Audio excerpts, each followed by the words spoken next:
Hey, welcome back. You're listening to the weekend edition of the Korelin Economics Report. I'm Al Korelin. Appreciate you joining me. We are videotaping this particular show also, so if you're not listening on the radio and you come to our website, here's a great way to watch it, see what we're all about. I am chatting right now with two actually old friends. Bahman Yamini, who is the president of a company called Canasil Resources. I've known Bahman for 6 or 7 or 8 years, and Dr. Peter Megaw, who I've also known for an awful long time. Peter is involved with Bahman's company, which is Canasil Resources. Now, in the interest of full disclosure, I have to say a couple of things. The most important is I own stock in Canasil, and so consequently do not take this as investment advice, because this is not arm's length. Why isn't it arm's length? Because I'm a shareholder. Having said that, Canasil is also a sponsor on our website, so if you want more information about the company, simply click on their banner. Where do we start? Bahman, what's going on down there? You're in Mexico, the Esperanza property, things are looking good. Yeah, thanks very much, Al. We have a number of projects in Mexico, in the Durango, Zacatecas area of Mexico, which is a highly prospective area for silver and base metal exploration.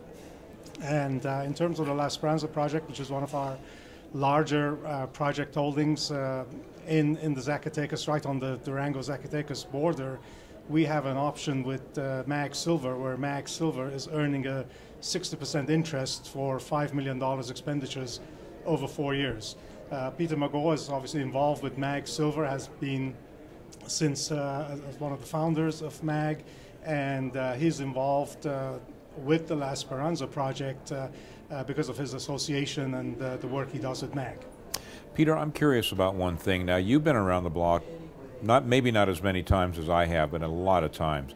PhD in geology, etc. You're probably the foremost expert on geological issues in Mexico. Now, what is it about the La Esperanza project that our listeners should be aware of as it relates to Canasil and MAG Silver? Well, the Esperanza, I mean, in terms of silver, Mexico is the place to be. And in terms of silver exploration, it's location, location, location. And there is a regionally mappable structure that runs from Guanajuato through Zacatecas, Fresnillo, on up through Sombrerete and straight into Durango. That particular mappable structure contains 4 of the world's 14 known billion-plus ounce silver producers. So that particular structure is the white line on the middle of Main Street as far as exploration is concerned. We've already found a significant discovery at Fresnillo. We're working in Zacatecas, and when Bahman showed me what he had for La Esperanza, which is right there in the middle of Main Street, we really liked what we saw in terms of the regional location. We liked the width of the vein. We liked the grades that they'd had in former drilling, and it seemed like it was right in our wheelhouse. You're obviously putting your money where your mouth is. One of the things, I mean, with that $5 million bucks, one of the things that drew me to Canasil, for lack of better terms, aside from the fact that I have a lot of faith in Bahman, is the fact that you guys did come along and you're in the process of, over a period of time, writing a pretty big check. Yes, and in fact, the checks start getting big probably in the next 2 or 3 weeks as we get the drill rig out onto the property and we start figuring out whether some of these veins that we found on the property, in addition to the ones that have already been recognized by Herme Enriquez, Bahman's Mexican geologist, who's an old friend of mine as well, we'll see if some of these things pan out. Bahman, now you're a lot of experience in the field, highly educated technically, et cetera, et cetera. What are you guys looking for down there?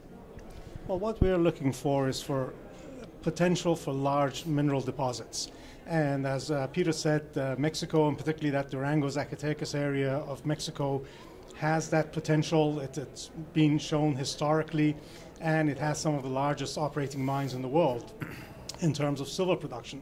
So where we focus is to try to look at these areas with geological potential and accumulate large land positions. Sometimes that's quite difficult to do, because a lot of the mains or the veins or some of the showings have got small claim holdings on them. So it takes some time to investigate these mineral formations and acquire all the claims. And what I think is unique about La Esperanza, apart from its location and potential, is that we have a very large area Canasil's land holdings there are about 20,000 hectares. It's about 200 square kilometers. It's around 35 to 40 kilometers from one end diagonally to the other end. And it hosts 4 separate vein formations that we have identified. And we think that these could have extensions to them because it's an area where there's quite a lot of cover.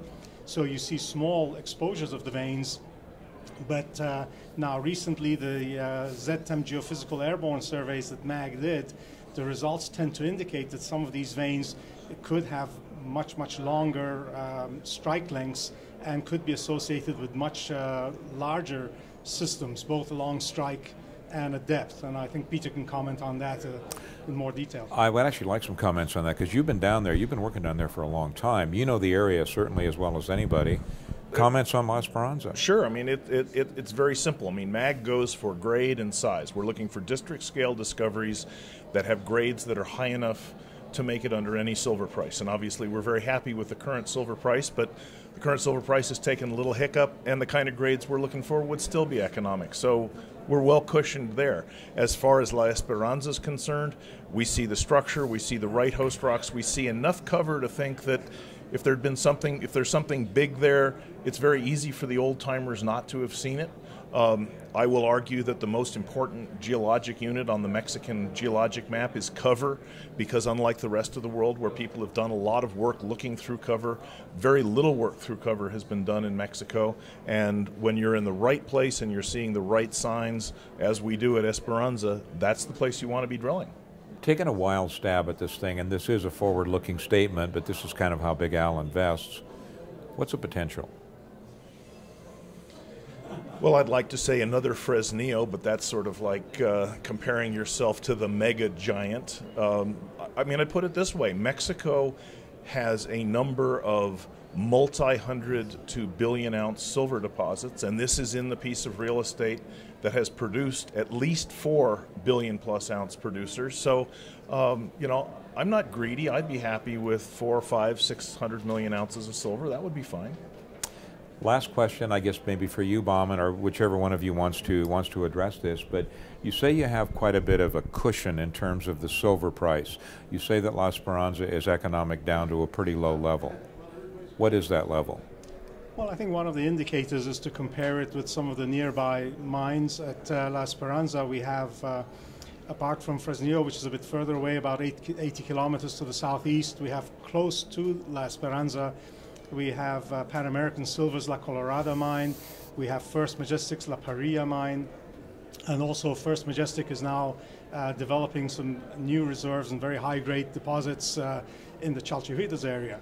Now, the statistics I've seen, and Peter can correct me if I'm wrong, is that the production cost, the cash cost of production at La Colorada and at La Parilla is under $10 an ounce. So with a $30 per ounce silver price, you still have a very large cushion. Now, Peter may have some more accurate figures on those production costs. Well, I'm not sure I deal with it that way. I deal with it the way that we've discussed before, which is for a mine to make sense over time, you need to be able to recover at least twice your all-in production costs. So if your all-in production costs are $10 an ounce, for example, then you need to be able to recover 20. And that'll make you profitable. At $30 silver, you're very comfortable over it. The kinds of deposits that we're looking for, the more Fresnillo-like deposits, Fresnillo is producing silver for less than $3 an ounce. Now that's a remarkable deposit in terms of width and the fact they produce 8,000 tons a day, but I'd be comfortable being substantially under $10 an ounce, and that's what grade can do for you. And the drill results that Canasil got previously on Esperanza average about 11 ounces of silver.